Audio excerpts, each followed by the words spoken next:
പ്രതിപക്ഷങ്ങളുടെ ഭാഗത്തു നിന്ന് വലിയ പ്രതിഷേധം ഉണ്ടാകുന്നുണ്ട്. നേരത്തെ UDF-ന്റെ നേതൃത്വത്തിൽ നഗരസഭാ സെക്രട്ടറി കണ്ട് പരാതി പറഞ്ഞു. ഇപ്പോൾ LDF-ഉം പരാതി ഉന്നയിക്കുകയാണ്. ഈ കാര്യങ്ങൾ ചെയ്തിരിക്കുന്നത് മനസ്സിലായി. അത്തരം തടങ്കൽപ്പെട്ട് അത് സാമൂഹ്യ വിരുദ്ധ പ്രവർത്തനത്തിന്റെ പേരിൽ ഗുണ്ടാ വിരുദ്ധ നിയമപ്രകാരം തടങ്കലിൽ ആക്കപ്പെട്ട ഒരു അംഗത്തിന് കൌൺസിൽ യോഗത്തിൽ പങ്കെടുക്കുന്നതിൽ നിന്ന് ലീവ് അനുവദിക്കുന്നതിലൂടെ ആ കരിന്തൽ തടങ്കൽ നിയമപരമായി ശരി തെറ്റുകളിലേക്ക് കൂടി അനാവശ്യമായി ഈ കൌൺസിൽ കടക്കുകയല്ലേ ചെയ്യുന്നത്. ഇത് അല്ലെങ്കിൽ അല്ലെന്ന് പറ. അല്ല, ഈ വിഷയത്തിൽ എനിക്കിപ്പോ നിങ്ങൾ ഇപ്പം ശ്രീ കൗൺസിലർ ശ്രീ ശബരിനാഥൻ രണ്ടാക്ഷേപം തന്നിട്ടുണ്ട്. അപ്പൊ അതിനെ സംബന്ധിച്ച് അതേപോലെ ഇതിലും ഇതിനെ സംബന്ധിച്ച് ഈ ആക്ഷേപം മൂന്നാമത്തെ 3 പ്രാവശ്യം കൌൺസിൽ യോഗത്തിൽ വന്നിട്ടില്ല. വരാത്തതിന്റെ കാര്യം എല്ലാവർക്കും അറിയാം. കാപ്പ കേസിനകത്ത് ജയിലിൽ കിടക്കുന്ന ഒരാളാണ്. ജയിലിൽ കിടക്കുന്ന ഒരാൾക്കും ഒരു പ്രിവിലേജ് ഇവിടെ കൊടുക്കാൻ വേണ്ടിയിട്ട് പറ്റില്ല. ഈ കാര്യങ്ങൾ 3 പ്രാവശ്യം കൺസിക്യൂട്ടീവ് 90 ഡേയ്സ് വന്നിട്ടില്ലാണ്. ഇയാൾ ഈ 91 സെക്ഷൻ അനുസരിച്ചുള്ള ഇതിന് അഫക്റ്റബിൾ ആണെന്നുള്ളത് സാറ് എഴുതി റിപ്പോർട്ട് ചെയ്ത് കൊടുക്കണം. ഞാനത് എന്തായാലും ഒരു ലീഗൽ ഒപ്പീനിയൻ കൊടുത്തതിന് ശേഷം അതിൽ നിയമപരമായ നടപടി സ്വീകരിക്കുന്നതാണ്. ഇപ്പോഴല്ലേ വന്നത് കപ്പ ബിസിനസ് ആയിരുന്നു.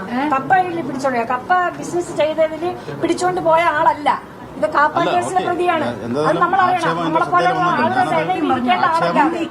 നമ്മൾ അറിയണ്ടേ. കപ്പ വിറ്റിച്ച് സിനിമയിൽ ചോദിക്കുന്നതാണ് എന്ത് പ്രഹസനമായ സജീവിന് ചോദിക്കുന്ന പോലെ എന്ത് പ്രഹസനമായ രാജേഷിന് ചോദിക്കുന്നത്. രാജേഷ്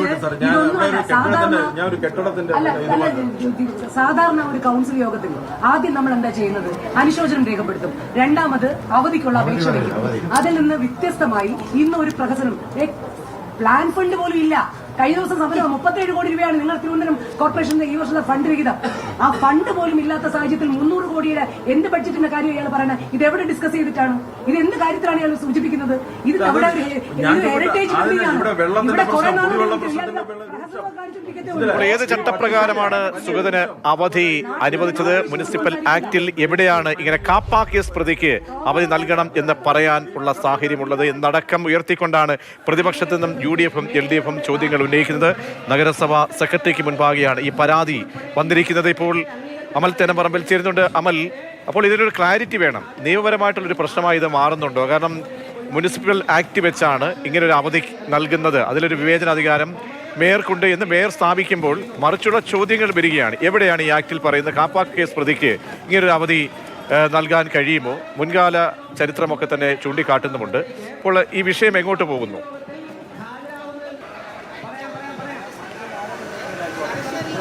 പ്രതീക്ഷ, ഇതിന്റെ നിയമവശങ്ങൾ എന്തു തന്നെ ആയാലും BJP-യുടെ ഭരണത്തെ ഈ സുഗതന്റെ വിഷയം ബാധിക്കുമോ?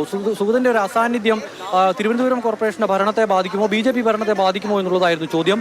അതിന് തൽക്കാലത്തേക്കില്ല എന്നുള്ളൊരു മറുപടിയാണ് ഇന്നത്തെ കൗൺസിൽ യോഗത്തിന് ശേഷം ഉണ്ടാകുന്നത്. സുഗതന് 6 മാസത്തെ അവധി അനുവദിക്കാനുള്ള തീരുമാനമുണ്ടാകുന്നു. BJP-യുടെ രാഷ്ട്രീയ തന്ത്രം വിജയം കണ്ടു എന്നുള്ളത് തന്നെ പറയേണ്ടി വരും.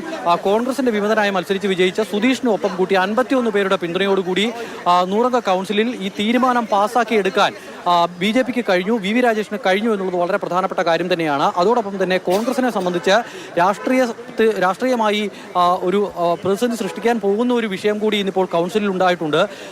ഈ കൗൺസിലിൽ ഇന്ന് VV രാജേഷ് വായിച്ച ഒരു സർക്കുലർ, അത് ആഭ്യന്തര വകുപ്പ് ഇറക്കിയതാണ്. സുഗതന് കൗൺസിലർ എന്നുള്ള നിലയ്ക്ക് കാപ്പ കേസ് പ്രതിയാണ് എങ്കിലും കൗൺസിലർ എന്നുള്ള നിലയ്ക്ക് അനുകൂലമാകുന്ന തരത്തിലുള്ള ഒരു സർക്കുലർ ജയിൽ സൂപ്രണ്ട് പുറത്തിറക്കിയിട്ടുണ്ട്. ആഭ്യന്തര വകുപ്പിൽ നിന്ന്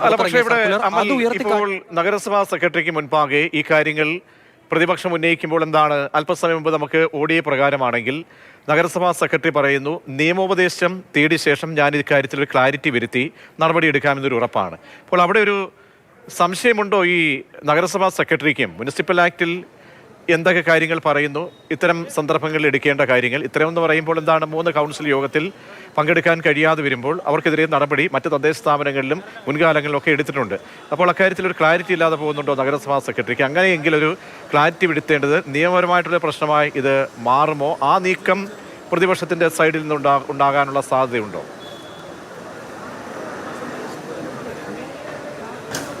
പ്രതീക്ഷ, നിയമപരമായി ഇതൊരു പക്ഷേ കൂടുതൽ കൂടുതൽ പ്രതിസന്ധിയിലേക്ക് ഒരുപക്ഷെ BJP കൊണ്ടുപോയേക്കാം, അല്ലെങ്കിൽ സുഗതനെ കൊണ്ടുപോയേക്കാം. പക്ഷേ താൽക്കാലികമായി ഒരു രാഷ്ട്രീയ വിജയം BJPക്ക് ഉണ്ടായിട്ടുണ്ട്. ഭരണത്തെ ബാധിക്കില്ല എന്നുള്ള തരത്തിൽ ഒരു തീരുമാനം നടപ്പാക്കിയെടുക്കാൻ, കൗൺസിലിൽ അവതരിപ്പിച്ച് നടപ്പാക്കിയെടുക്കാൻ BJPക്ക് കഴിഞ്ഞു.